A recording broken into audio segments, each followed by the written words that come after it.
সুনামগঞ্জের হাওরে বোরো ধান কাটার উৎসব শুরু হয়েছে। তবে শ্রমিক সংকটের কারণে ফসল ঘরে তোলা নিয়ে শঙ্কায় রয়েছে কৃষকরা। তবে এই সংকট নিরসনে অন্য জেলা থেকে শ্রমিক আনার কথা জানিয়েছেন জেলা প্রশাসক। মোহাম্মদ বোরহান উদ্দিনের পাঠানো তথ্য ছবিতে ডেস্ক রিপোর্ট। সুনামগঞ্জের ছোট বড় মিলিয়ে ১৩৭টি হাওরে পুরো দমে চলছে বোরো ধান কাটা। জমি থেকে পাকা ধান কেটে ঘরে তুলতে ব্যস্ত সময় পার করছেন চাষিরা। বসুন্ধরা টিস্যু অশুদ্ধতার বিরুদ্ধে এক বিন্দুও ছাড় নয়।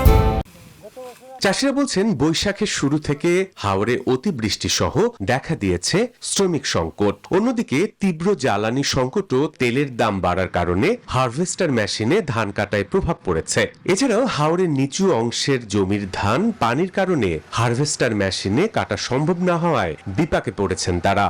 তেলও নাই, খরচও বাড়ছে, ধান কাটবারও কষ্ট, পানির মাঝে ধান কাটের ধান কাটা শুরু হয়ে গেছে কি যে বৈশাখের অর্ধেক দিয়ে গেছে কি এমনি শ্রমিকের তো প্রবলেম আছে। ব্যাপারীরা আছে তারা বেশি টাকা চায়। 150 টাকা লিটার হওয়ার কারণে আমরা কৃষকের দানার থেকে আমরা রেট বাড়ায় নিতে হয়। প্রশাসনের পক্ষ থেকে চাষিদের আগে ভাগে ধান কাটার পরামর্শ দেয়ায় জেলার 12 উপজেলার হাওরে পুরো দমে ধান কাটা শুরু হয়েছে।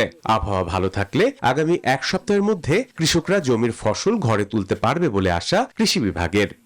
কিছু জমি জলাবদ্ধ থাকায় ওখানে কম্বাইন হারভেস্টার চালানো সম্ভব হচ্ছে না। শ্রমিকের প্রয়োজন এবং শ্রমিকের জন্য আমরা বিভিন্ন জেলায় কথা বলেছি। শ্রমিক সংকট কেটে গেলে আমরা নির্বিঘ্নে ধান তুলতে পারবো বলে আশা করি। এদিকে শ্রমিক সংকট নিরসনে অন্য জেলা থেকে শ্রমিক আনার চেষ্টা করা হচ্ছে বলে জানিয়েছেন জেলা প্রশাসক। পার্শ্ববর্তী যতগুলো জেলা রয়েছে সবগুলো জেলা যোগাযোগ করেছি, সেখানে বলা হয়েছে ওদেরগুলো শেষ হলে তারা এদিক দিয়ে শিফট করবে বা আসবে। তো আর আমরা কৃষকদেরকে আমাদের স্থানীয় প্রশাসন সহ আমরা তাদেরকে বলেছি তারা যেন একটু চেষ্টা করে শ্রমিক যারাই ফ্রি আছে তাদেরকে নিয়ে এসে যেন কাজ করায়। সংকট কাটিয়ে স্বপ্নের ফসল ঘরে তুলতে পারলেই সারা বছরের দুঃখ ঘুচবে জেলার কয়েক লাখ কৃষকের, এমনটাই মত সংশ্লিষ্টদের। Desk report, news 24।